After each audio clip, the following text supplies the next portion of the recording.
Christina, it's Fancy, and I'm looking at your design and comparing it to what you said. You said you had started with a more subtractive design, gradating from lighter on the outside to darker in the middle. You must have been with Linda on Wednesday night because I don't remember seeing your design. It's still subtractive. You're still gradating from light to dark, even though you feel like it's quote unquote more organized. And I see how you've divided it into 6 sections, one for each of the secondary and primary colors. Um, so let's take a closer look at it. So you need to make the transitions between the different color areas. Um, um, Between the middle values so that you have vanishing boundaries. So I was just looking at your division right now. So you have a large cyan, a large green, and a small yellow, and then a small orange, small magenta, and then a small purple.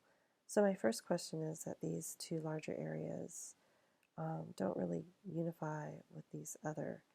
Um, Sometimes I've seen designs where the larger areas are assigned to the primaries, and then smaller areas are assigned to the secondaries. So that might be an approach that you could take. Um, these seem to be disproportionately represented in your design. Um, Vanishing boundaries between the cyan and the green seem to work well. They're just similar in value. So this area here works really well.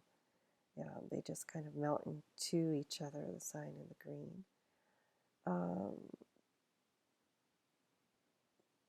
The vanishing boundaries between the purple and the magenta aren't working as well um, as are these other areas. These are working really well. Look how well these darker values, but here orange and yellow work well. They're similar in value. It's going to be hardest between the yellow and the green, and also the orange and the magenta will be difficult, but these should work pretty seamlessly together. They're similar in value. And then the purple and the cyan aren't too far apart either. So continue to work on the vanishing boundaries.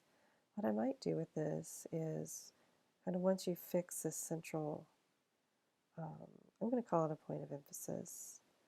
You could have, if you shifted it just a little to make more room, you could also have the same thing going on, but only implied, so in the corners here as well.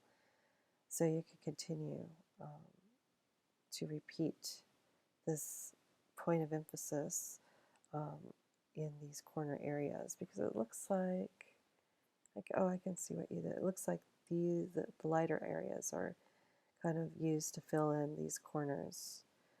So here you have kind of concentric squares, but then to fill in the corners, they kind of stop here, for example, and they're kind of filled in with lighter tints of purple and lighter tints of magenta. Same for all 4 corners. You just don't notice it here because there's not as much. You don't notice it here at all, but you notice it here. These interruptions, these interpenetrations look more like figures on a ground. And this one is starting to, but I think it integrates much, much better than these squares. So you need to revisit this as well, figures on a ground. But again, I like these really interesting shapes. So you have triangles, small triangles, and you have these larger triangular shapes. So you've kind of got one, I see this as kind of forming its own shape. Large triangle or large chevron with small triangle. Then I see the small triangles, then I see the squares, then I see the chevrons by themselves. And then this is kind of more kind of a random assignment of shapes. So I would find one that you want to stick with. This is pretty darn interesting here. Or you could do more random. but there's a lot of smaller shapes. So here you have kind of the bow tie versus the single triangle. I like the way the triangles kind of overlap the boundaries too. That creates some visual interest. So you see this is here and this is here, but then you don't see it really anywhere else. So you need to think about simplifying the number of shapes that you've introduced into this larger point of emphasis as well. Hope that helps, and I look forward to seeing where you go next. Again, a very unique approach to the problem. I hope that you'll continue.